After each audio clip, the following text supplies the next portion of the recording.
Submission versus compliance.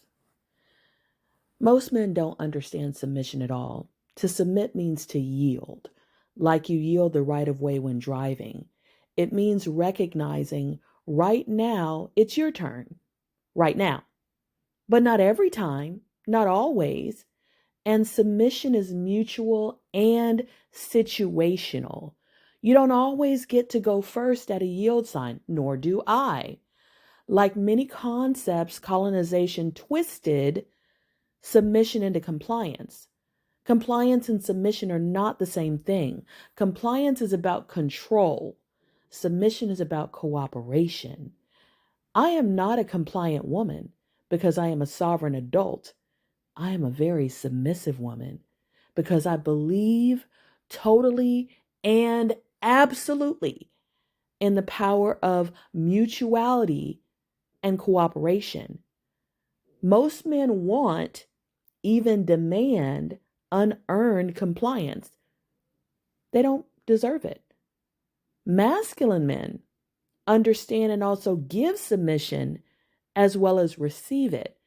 Submission is a give and take.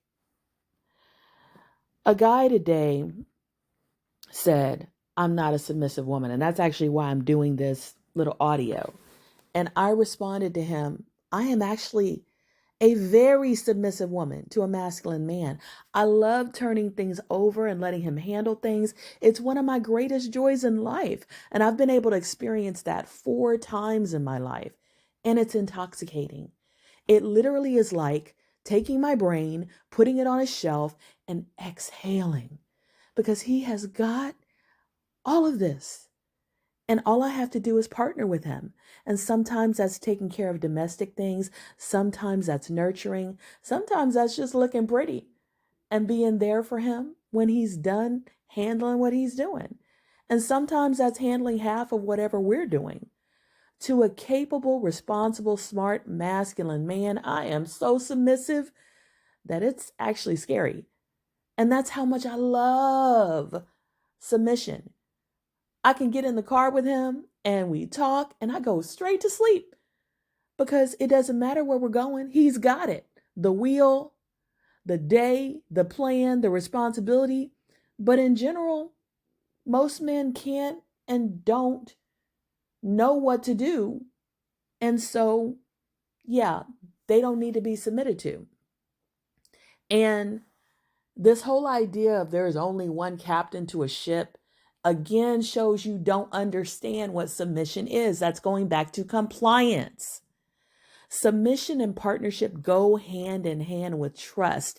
The same relationships that I just described were the same relationships that he came to me and we deeply discussed many things. And at times, many times, he submitted to my judgment and I handled things.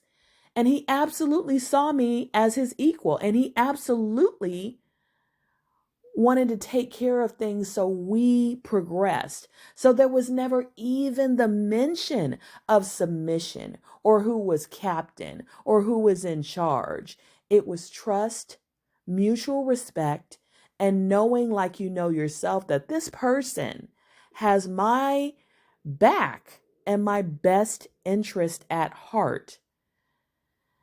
And I want to say, I think this is the best example I can give most people. Black Panther is what a healthy relationship looks like. There was the king and the queen mothers. There was a female and male fighting force. There was a priest and a priestess. And that wasn't fictional.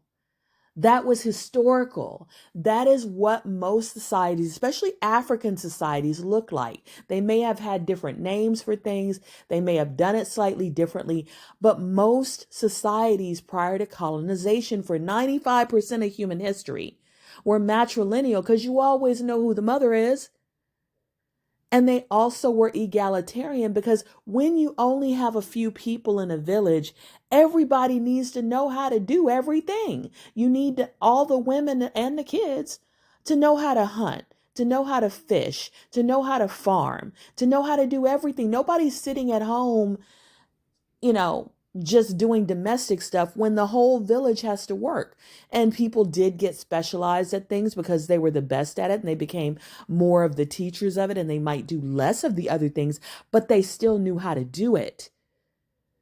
And so this idea that submission is natural is completely false. Let me say that compliance is natural, because I fell back into what we always say, right? We use submission and compliance interchangeably, and they're not the same thing.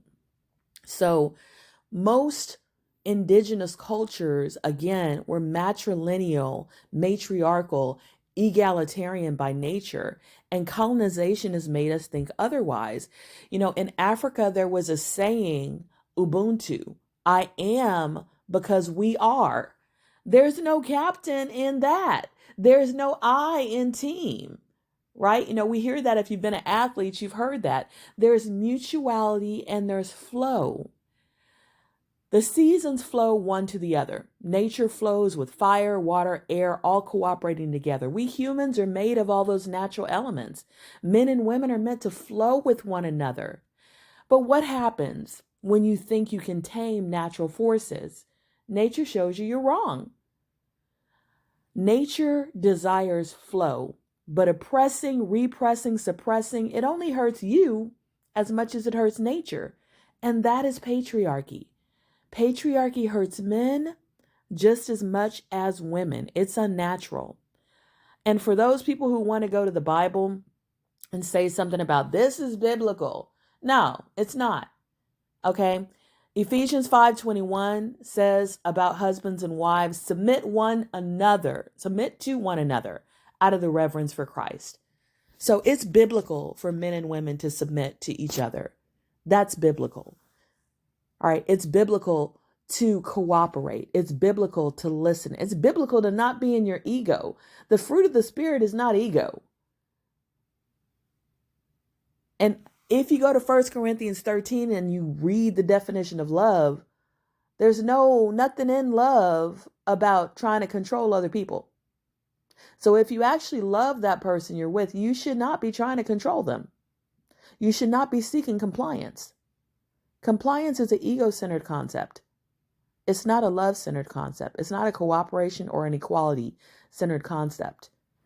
And so we need to understand that submission and compliance are not the same thing, and stop using submission when what a lot of people really want is compliance. May you walk in Zenergy. Submission versus compliance. Most men don't understand submission at all. To submit means to yield.